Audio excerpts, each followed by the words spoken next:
기본 방향은 기업을 유치하고 기업이 활동하는 데 도움을 주는 방향으로 움직여야 된다고 생각합니다. 규제를 대폭 풀고 좀 더 대구에서 기업하기 좋은 환경으로 만들어줄 수 있다고 봅니다. 무기력하고 나태해졌다. 잠자는 대구의 잠재력을 한번 일깨워 보겠습니다.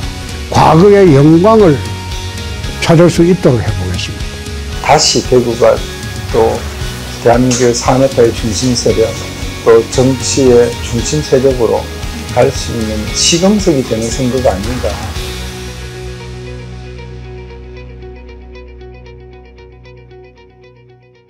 경북에서 이제 삼선을 하셨지 않습니까? 네. 가지고 왜 대구시장에 출마하시려는지. 그 학창 시절을 대구에서 보냈는데 그 서울대 법과대학으로 가서 4학년 때 행정고시 합격해서 대구 북구 상격동에 있던 경북도청 기획실에서 근무를 한 4년가량 했거든요. 네. 그때 당시에 경북도는 개발 계획 이런 것은 다 대구를 포함해서 같이 작성을 했어요. 네. 그 대구가 일종의 말하자면 계란이 노른자와 흰자처럼 대구 부분이 빠지고는 경북이 퍼즐을 맞출 수가 없으니까 항상 그렇게 같이 했거든요. 네. 지금 와서 보면 경북은 상대적으로 지역 특성에 맞게 잘 개발이나 발전 전략을 좀 진행해 가고 있어요, 경북은.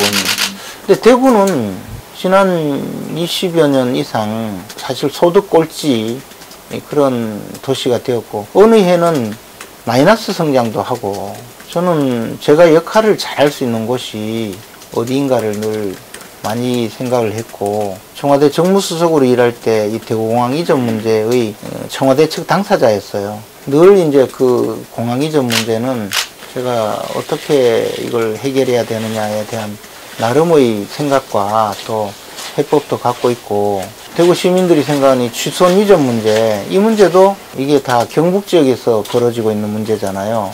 단순히 그 행정통합 문제, 정치적인 해결 문제를 넘어서서 대구에서 벌어지고 있는 이 모든 문제는 대구와 경북을 함께 경험해 본 제가 가장 잘 해결할 수 있는 사람이라고 생각을 하고, 윤석열 정부가 출범하면 윤석열 대통령과 함께 손잡고 대구에서 그 대구 시민들을 모시면서 보답도 받고, 그리고 대우도 받고, 자존심도 찾고 할 수 있는데 적임자도 역시 저라고 생각해서.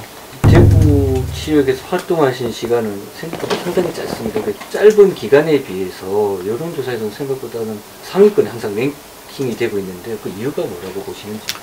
물론 이제 제가 그 중앙정치권에서 활동하면서 대구 시민들도 많이 관심을 가져주신 그런 결과가 가장 크다고 생각합니다. 그런데 현재 대구시장을 이제 새로 뽑아야 하는 대구 시민들의 생각에는 제가 조금 새로운 대안으로 조금 생각해 주시지 않는가.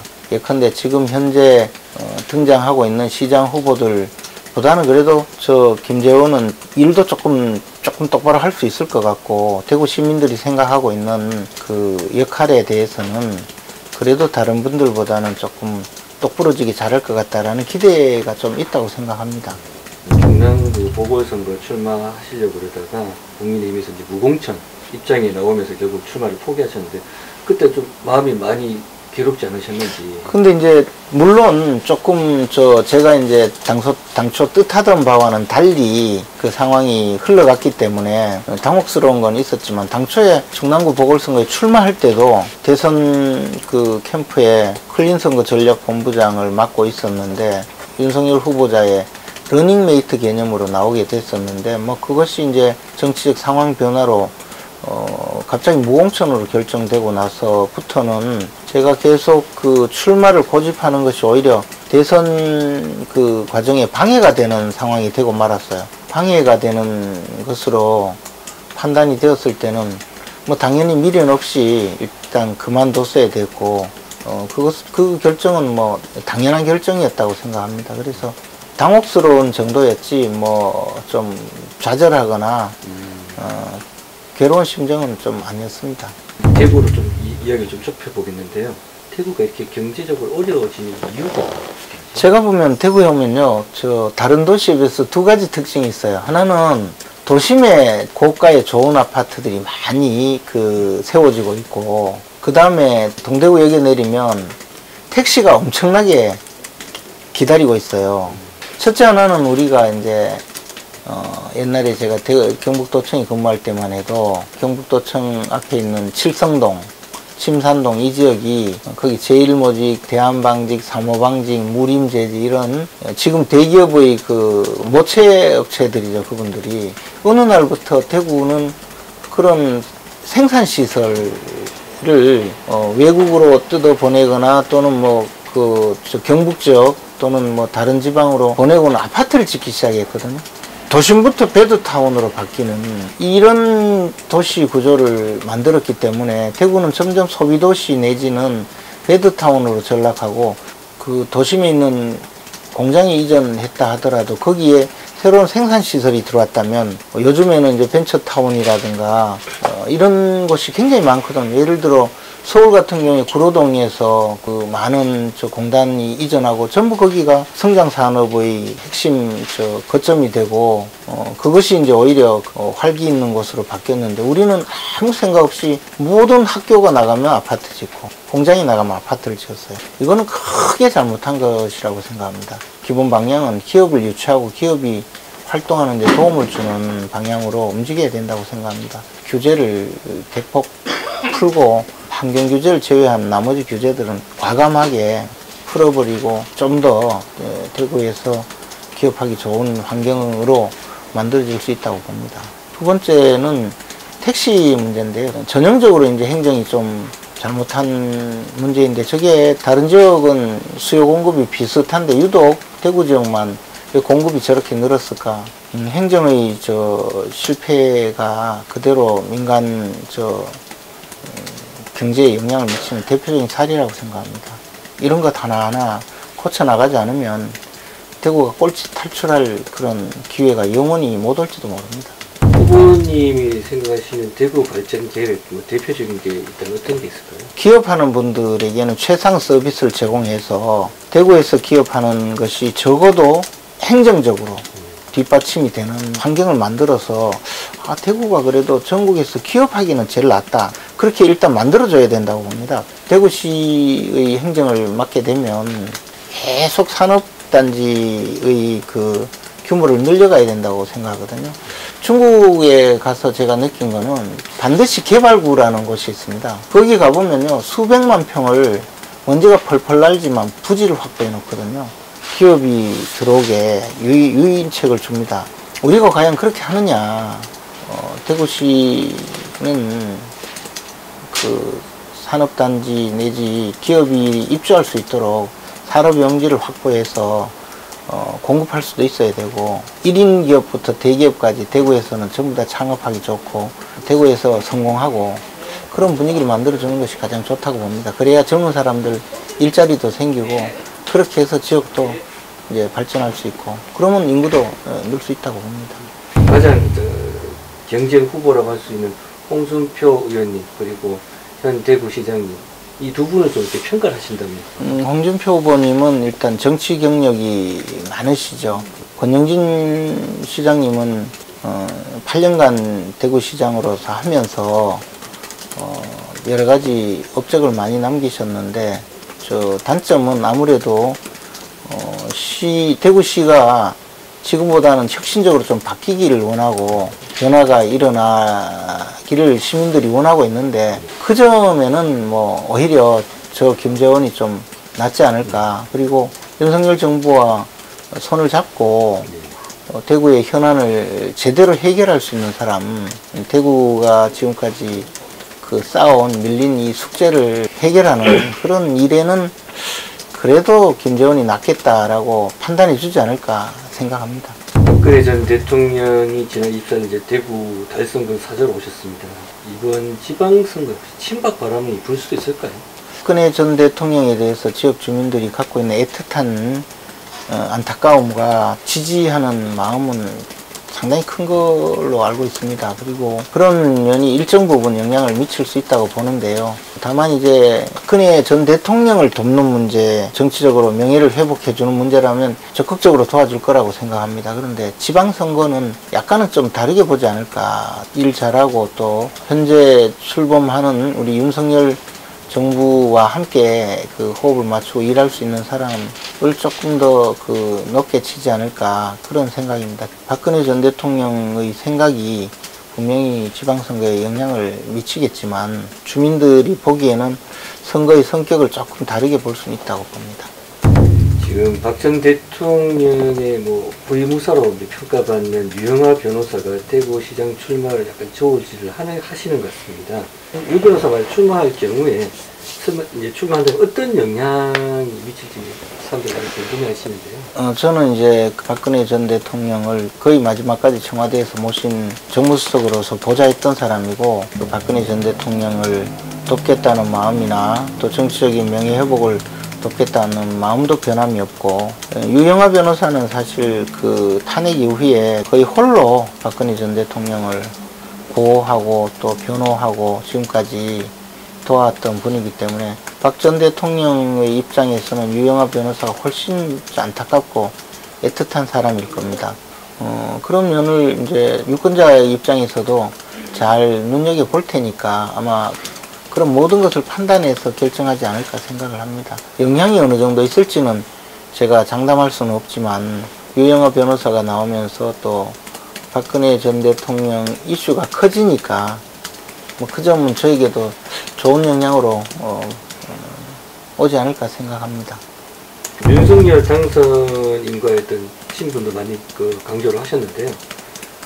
실제 이제 대선에서 어떤 역할을 하셨고 출마를 결심하시고 윤 당선인을 만나셨을 때 당선인께서 또 어떤 덕담을 하셨는지 좀. 제가 이제 서울중앙지검에서 같이 근무를 했죠. 검찰총장 막 나올 때 제가 이제 윤석열을 우리 보수 진영의 정권교체의 도구로 쓰자. 윤석열의 악마면 어떻고 괴물이면 어떠냐. 우리는 윤석열의 손을 잡고 정권교체의 대열에 나서자. 그런 글을 써서 그게 여론의 반향을 많이 얻었었고요. 그런 이후에 이제 사실 윤석열 당선인이 입당하는 단계부터 나름대로 지원을 한 것은 분명히 사실이고 그때도 홍준표 후보님으로부터 연리 제소도 당하고 욕도 많이 먹고 했죠. 이번에 이제 출마하겠다고 갔더니 저에게 굉장히 좋은 말을 많이 했고 손을 번쩍 들어주는 사진도 찍어주면서 꼭 당선돼 돌아오라 여러 가지 이야기를 많이 했는데 다 말씀드리긴 어렵고요. 당 지도부가 현재 대구시장에서 좀 젊고 새로운 인물이 나왔으면 좋겠다는 분위기가 있는데 젊고 새로운 인물 여기 있네 하면서 덕담을 해줬다. 그 정도만. 우리 대구 시민들이 윤석열을 이렇게 대통령으로 만들어 놓고 그러면 우리 대구가 사실상 배출한 대통령이고 윤석열 정부의 뿌리가 되고 중심이 되고 번거지가 되어야 되는데 대구 시민들이 윤석열 당선의 1등 공신인데 1등 공신 대접을 받도록 하겠다는 생각이 강합니다. 마지막 질문입니다. 이게 편향 및 무소속 출마자 페널티 문제와 관련해서 여러 가지 일들이 있었는데 이 부분에서 좀 어떻게 생각하시는지 좀 억울하신 부분도 있으실 것 같은데요. 최고위원으로서 당에서 이번 지방선거에서 적용할 규정을 만드는 일에 토론과 표결에 참여한 것인데 그것이 논란이 빚어지니 굳이 더 이상 최고위원으로서 활동하는 것이 당에 부담을 준다라고 판단했고 그래서 최고위원직을 사퇴했습니다. 최고위원직을 사퇴한 마당에 변명을 하거나 설명을 할 필요는 없다고 생각합니다. 마지막으로 대구 시민들과 또 당원들에게 출마의 변을 좀 부탁을 드리겠습니다. 제 자신은 그 부모 형제가 전부 대구에서 살아왔고 어린 시절부터 대구에서 자라서 늘 대구에 관심을 갖고 현재 후보들 중에는 제가 대구를 가장 잘 알고 여러 가지 문제를 가장 잘 해결할 수 있는 자신감 있는 후보입니다. 그래서 김재원이 대구에 가장 필요한 사람이구나. 대구 발전의 도구로 써보자. 그렇게 해서 4년 동안 일 시켜보고 잘 못하면 그때 다시 판단하자 이렇게 생각하실 수 있도록 제가 최선을 다해서 앞으로 그 선거에 임하고 시민들께도 제 본 모습을 보여드릴 수 있도록 노력하겠습니다. 부신님 감사합니다. 고맙습니다. 시장 출마 이유에 대해서 한 말씀 좀 부탁을 좀 드리겠습니다. 지난 대선 후보 경선 때 국민 여론에서는 내가 이기고 당원 투표에서 지는 것을 보고 그게 하늘의 뜻이라고 생각했습니다. 서울에 남아서 있을 것인지 내가 자란 고향으로 돌아가서 지난 20년 동안 대구가 쇠락을 했어요. 다시 대구의 영광을 찾는데 주력을 할 것인지 고민을 하다가 작년 연말에 대구시장으로 출마하기로 그렇게 결정을 했습니다. 일각에서는 유력한 대통령 후보도 했고 당대표도 두 분이나 한 사람이 격에 맞나 그 말도 나왔는데 고향을 위한 마지막 열정이 격 따질 때는 아니라고 판단을 했습니다. 그래서 대구시장 출마를 하기로 했습니다. 대구를 앞으로 어떻게 리뉴얼, 리모델링 하실 건지 대표 공약이 혹시 있으시다면 좀 한 말씀 부탁드립니다. 우선 첫째, 통합신공항을 국비공항으로 관문공항으로 만들어야 됩니다.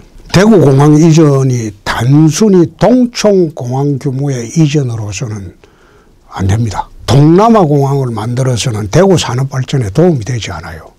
우리나라 첨단 산업의 98.2%가 인천공항으로 수출합니다.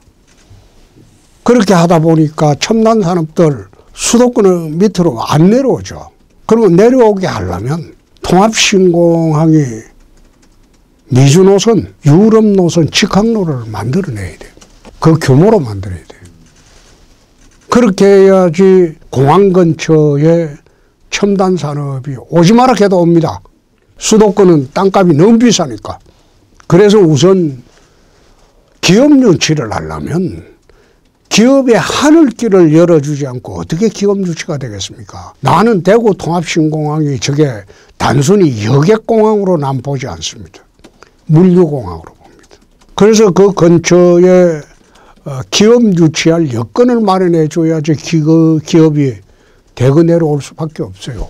그럼 기업이 내려오면 그 기업들에게 인센티브를 주면서 지역 인재를 80%까지 의무 채용케 하는 겁니다. 계약을 할 때.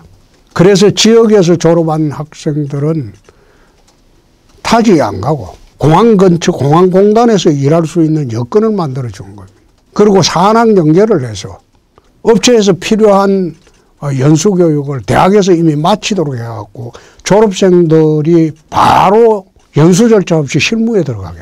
그런 식으로 하면 청년 일자리 대책도 거기에서 나오는 거고 그리고 기업 유치도 거기서 나오는 겁니다. 알파고 오메가는 통합신공항이 관문공항으로 되고 대구 제2공항으로 건설이 되어야지 그게 가능합니다.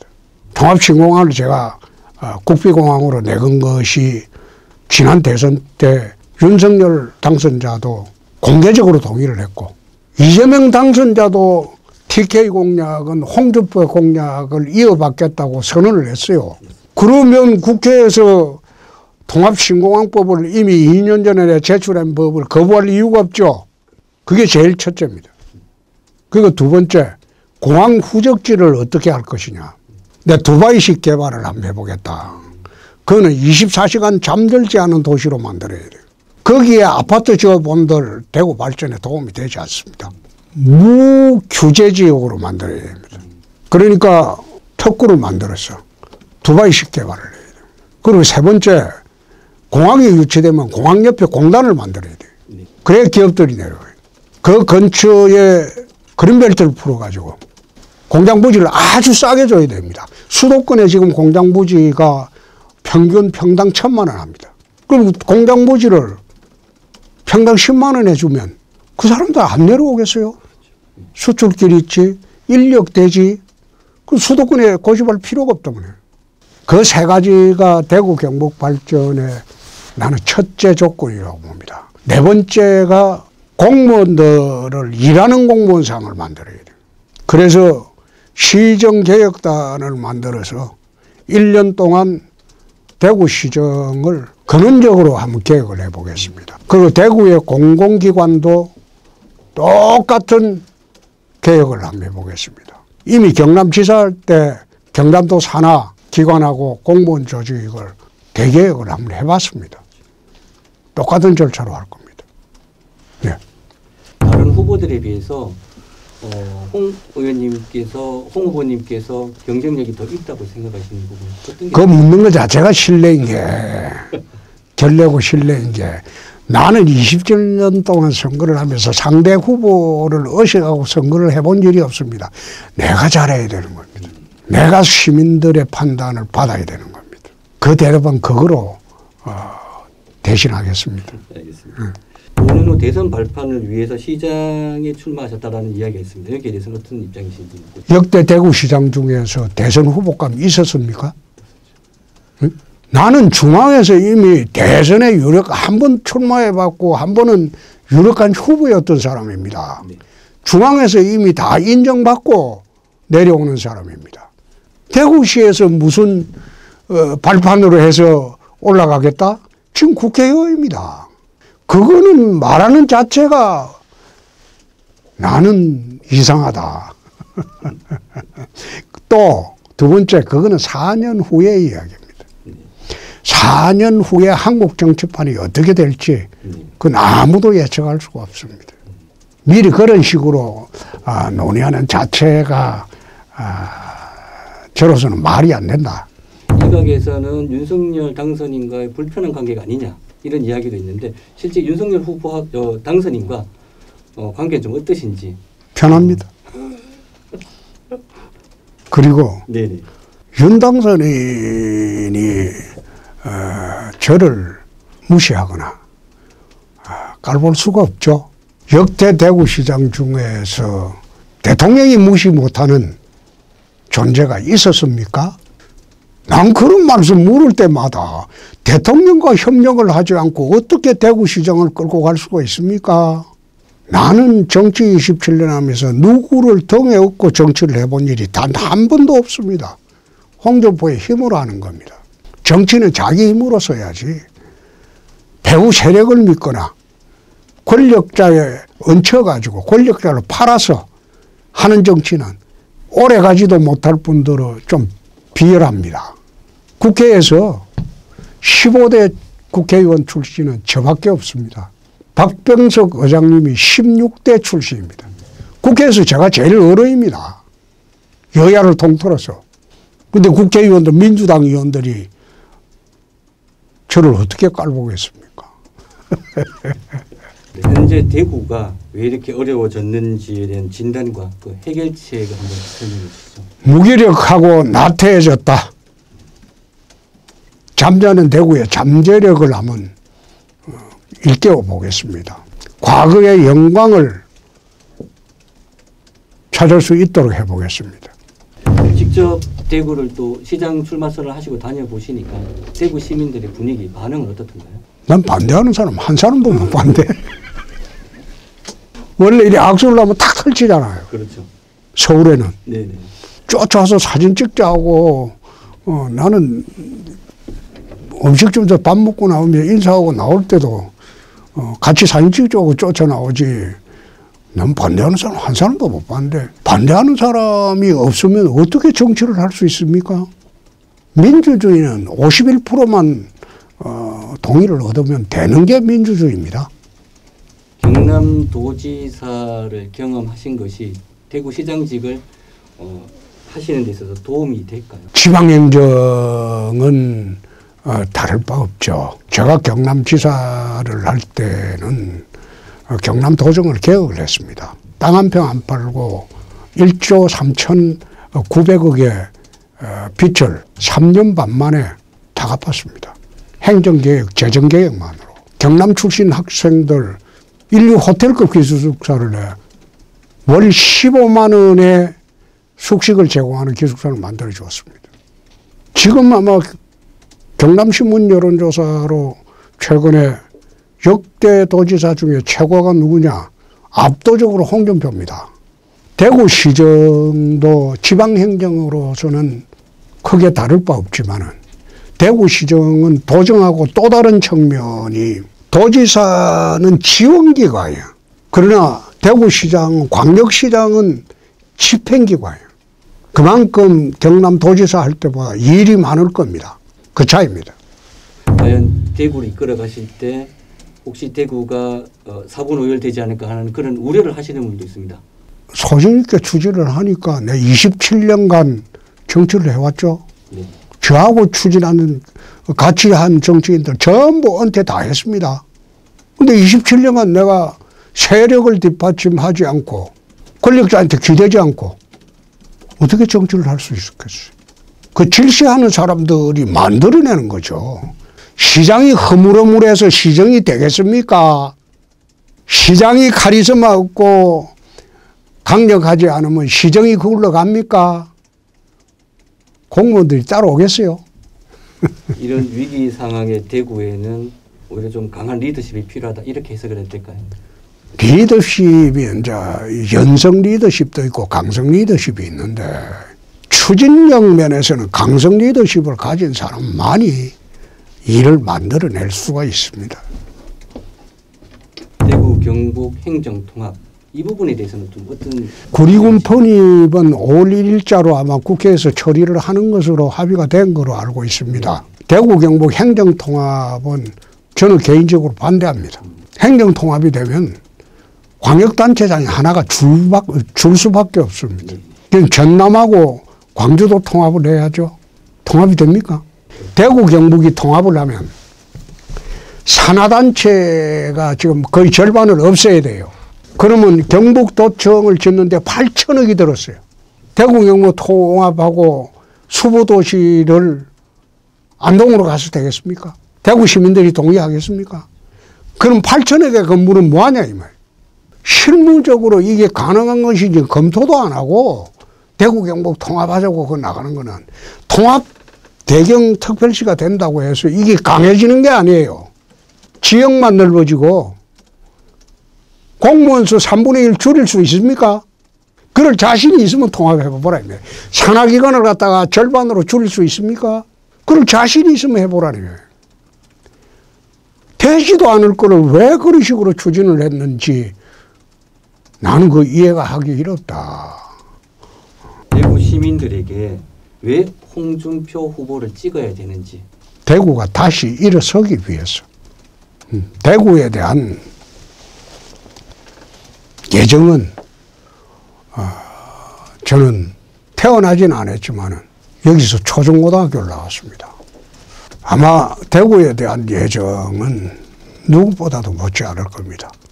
어쩌면 정치 인생의 마지막이 될지도 모르는데 내 고향을, 내가 자라난 고향을 대구 미래 50년을 기반만 마련하면 자동적으로 세월이 지나가면서 흘러가게 돼 있어요. 4년 동안 제가 약속한 걸 완성하겠다가 아니고 기반 마련을 하겠다. 그리고 대구 경북의 50년 미래를 준비하는 토대를 마련하겠다. 그 약속을 드립니다. 알겠습니다. 바쁘신 대장님. 고맙습니다. 지지율이 이제 여론조사에서 선두 주자에 비해서 조금 밀리고 있는 현상이긴 해요. 그죠? 조금 밀린 게 아니고 좀 제가 볼 때는 하여튼 그렇습니다. 근데 20일, 22가 저희 이제 경선 여론조사 아닙니까? 그때까지는 일주일 정도가 시간이 남아있고, 이제 지금부터 시작을 한다고 봐야 되겠죠. 또 3명을 압축됐을 때 이제 긴장감이 있으니까 전 지지율 변동은 있을 거라고 봅니다.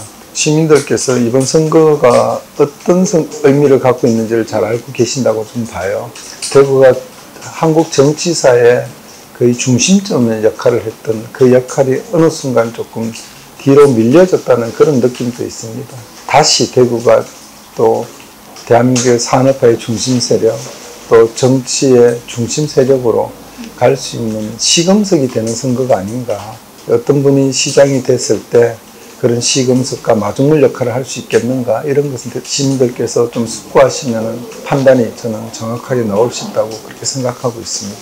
후보 선정에 대해서 일단 일단은 승리를 하셔야 되지 않습니까? 네네. 그 어떤 뭐 전략이나 뭐 방법. 뭐 저는 뭐 특별한 거 없습니다. 예전에 그렇지 선거는 그냥 있는 그대로를 진솔하게 보여주면 된다. 다만 이제 후보를 알릴 수 있는 시간이 절대적으로 부족한 건 제가 알고 있고, 또 제가 대구 서부초등학교 6학년까지 다니고 그 유년 시절 12년을 대구에서 보냈지만 아직도 대구 분들 중에는 제가 여기에 전혀 낯선 도시라고 생각하시는 분들이 되게 많아요. 이기에서 제발 이 동영상 보시고 그걸 좀 잘 판단해 주시고. 근데 저는 뭐 연구가 초등학교 때 연구가 있다 그래서 그럼 대구에 연구가 있다고 주장하지는 않습니다. 다만 그 사실이기 때문에 그냥 제가 6학년까지 다니다가 아버지 직장 관계로 이사를 갔던 거다. 그리고 저는 뭐 의성에서 11대 할아버지 때부터 의성군 단밀이 저희 본적입니다. 그래서 이때가 계속 의성군에서 살았었고요.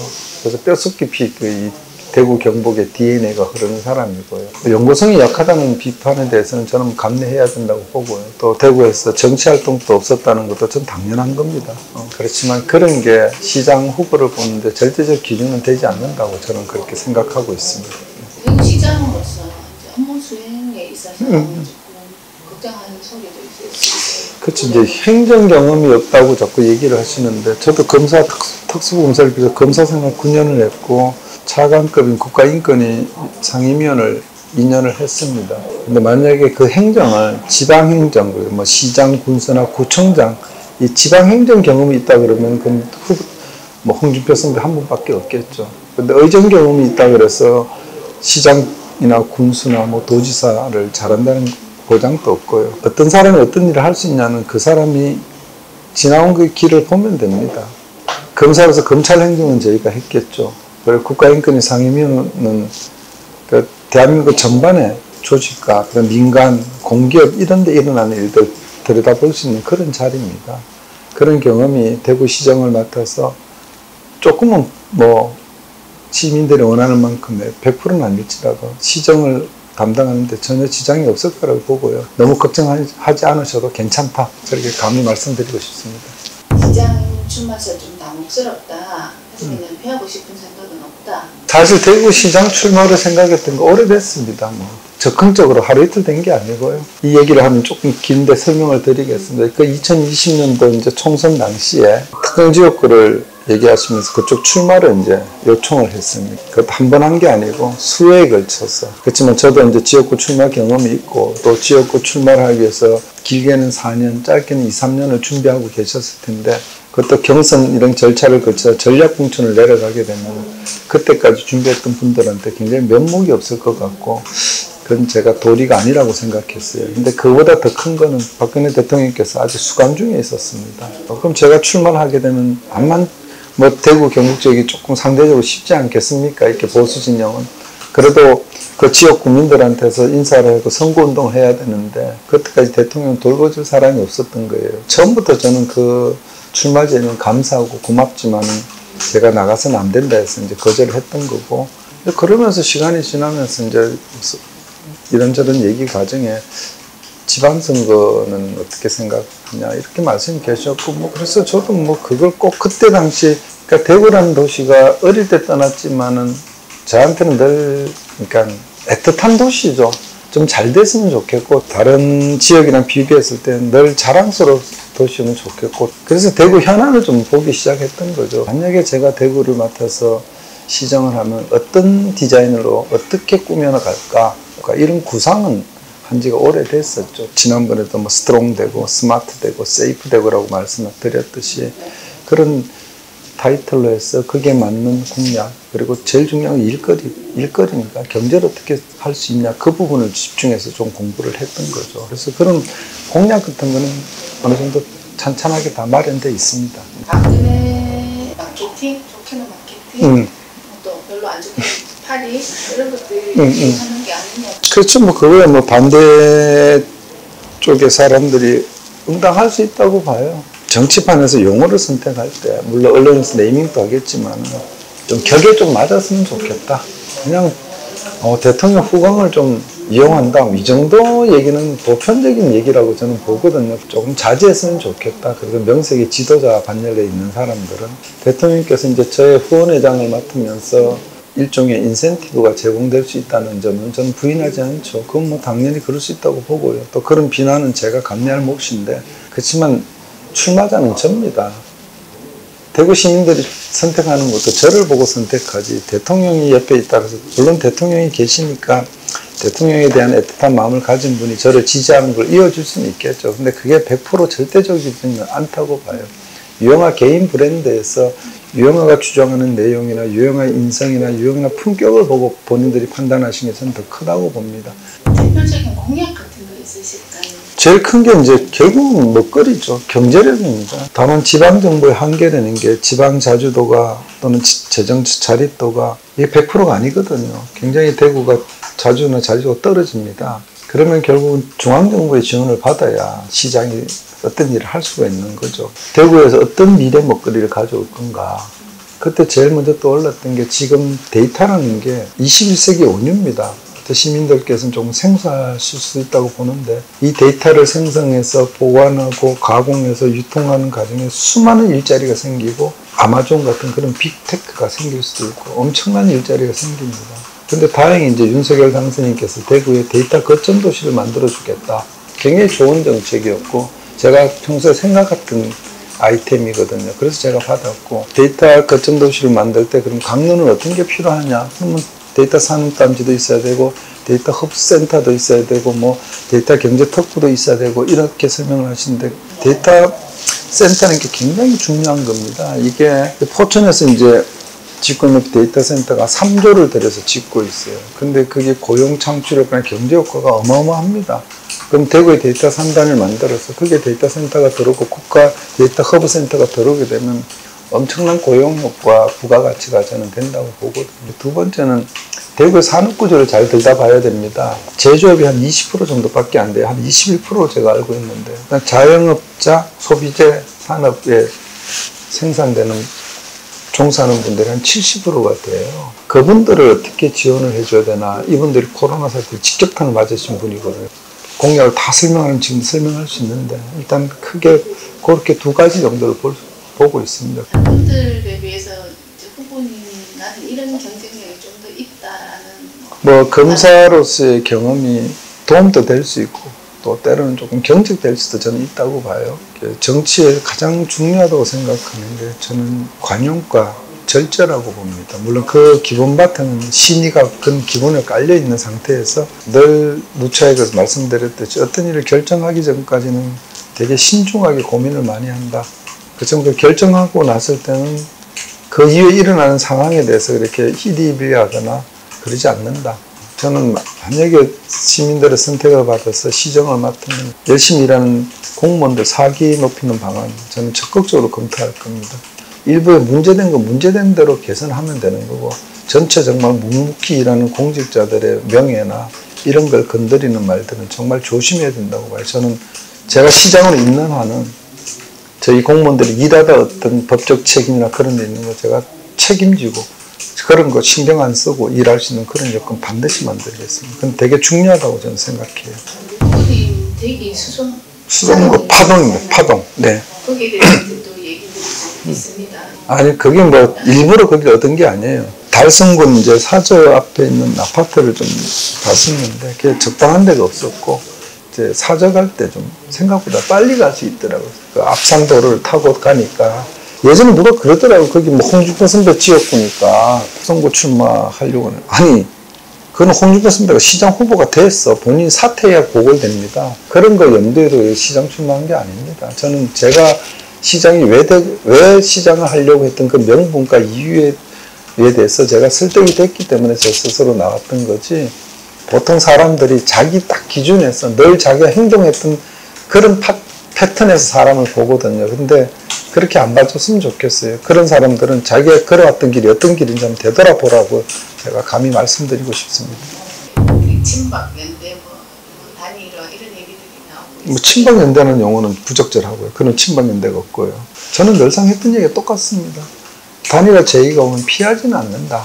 그렇지만 정치공학적으로 어떤 단일화하는 건 바람직하지 않다. 내가 왜 시장이 돼야 되고 왜 내가 시정을 맡아서 어떻게 해야 되겠다는 걸 그걸 시민들에 설명을 하고 그 시민들이 그런 걸 보고 선택을 한다고 생각하는데 뭐 중도에 포기하거나 아니면 중도에 힘이 약하니 딴 사람이 연합해서 뭘 한다 이런 생각을 가지면 처음부터 그렇게 하고 나와야죠. 근데 그 방법이 뭐 지금 시간이 얼마 남지 않았는데 어떤 방법이 있겠습니까? 가위바위보를 하겠습니까?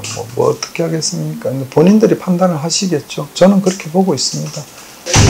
박근혜 전 대통령과의 관계는 그래도 변한 게 뭐가 있겠어요. 그러니까 정확하게 시민들이 아셔야 될 게 저는 대통령을 변호했던 변호인입니다. 근데 대통령께서 이제 가족들 접견도 안 하시고 다른 변호인 접견도 안 하시고 다른 분들은 접견을 안 받으시니까 뭐 이유야 대통령께서 나중에 설명하실 기회가 저는 있다고 봅니다. 제가 말씀드린 건 예의가 아니고요. 제가 시장이 당선된다 그래서 제가 업무 시간에 뭐 출장 가겠습니까? 조퇴해서. 저는 그런 일은 없어요. 다만 제가 휴일이나 제 휴가 기간 때 그때는 제가 자유시간을 쓸 수 있지 않겠습니까? 그때는 뭐 저희가 말고 다른 분들이 이제 보자 하실 분들이 마련되지 않겠습니까? 그러다 제 도움이 또 저한테 뭐 대통령께서 이래저런 얘기를 많이 하셨기 때문에 그런데 대통령 도움을 청하시면 제가 당연히 도와드려야 되죠. 그거는 뭐 제가 시장이 되든 앞으로 대통령이 되든 거의 뭐가 되든 그건 변하지 않는 거죠. 어느 정도 대통령께서 그 취임식이 한 1시간 반 이상 진행될 거 아닙니까? 야외에서. 그래서 그런 부분을 견딜 수 있는 체력이 되면 아마 뭐 좀 가시도록 해야 되지 않나. 많이 약해져 있습니다. 그게 하루아침에 회복이 5년간 있으면 없는 것도 생기는데 지금은 정신력으로 버텼지만 이제는 그 정신력만 요구하기는 어려운 거죠. 그래서 저는 뭐 하여튼 서둘지 않고 좀 기다리면은 어쨌든 5월 10일이니까 아직 뭐 한 보름 이상 남았잖아요. 그러니까 그때까지 좀 잘 하여튼 드시고 이렇게 하시면 어떻겠나. 좀 이쁘게 좀. 유권자들한테 시민들. 초등학교 6학년까지 대구에서 살다가 대구 이제 전학을 갔습니다. 그리고 오랜 시간이 지난 뭐 정확히 따지면 49년 정도의 시간이 지나서 다시 대구로 돌아왔습니다. 근데 어쩌면 한편으로는 제가 낯선 느낌도 가질 수도 있었죠. 늘 제가 대구 출신이라는 걸 잊어본 적이 없었습니다. 이거는 뭐 정치 레토릭이 아니고요. 임진왜란을 극복했던 서해 할아버지의 그 애민정신의 DNA도 있지만 대구가 가지고 있는 보편적인 정서의 DNA도 저는 갖고 있습니다. 저는 뼛속같이 대구 사람이죠. 늘 그리워했고 또 자랑스러워했던 제 고향입니다. 이 대구가. 그런 대구가 한때는 대한민국을 이끌었고 대한민국의 정치의 중심으로 훌떡 섰던 그런 시절이 있었는데 어느 순간 정말 변방의 지방도시로 전락한 게 너무 안타깝고 속상하고 그랬습니다. 그렇지만 우리는 예전에 그런 뛰어난 DNA를 갖고 있는 시민들이기 때문에 분명히 그 잠자는 DNA를 깨우면은 대구는 새로운 대구를 위한 예전의 영광을 뛰어넘는 위대한 대구를 위한 그런 부활과 도약을 할 수 있다고 저는 굳게 믿고 있습니다. 여러분들이 자랑스러워했던 대구의 영광을 되찾고 우리 아이들이 정말로 자랑스러워하는 그런 대구를 만들도록 열심히 한번 일해보겠습니다. 믿고 주저하지 마시고 분명하고 확실하게 선택해 주십시오. 고맙습니다.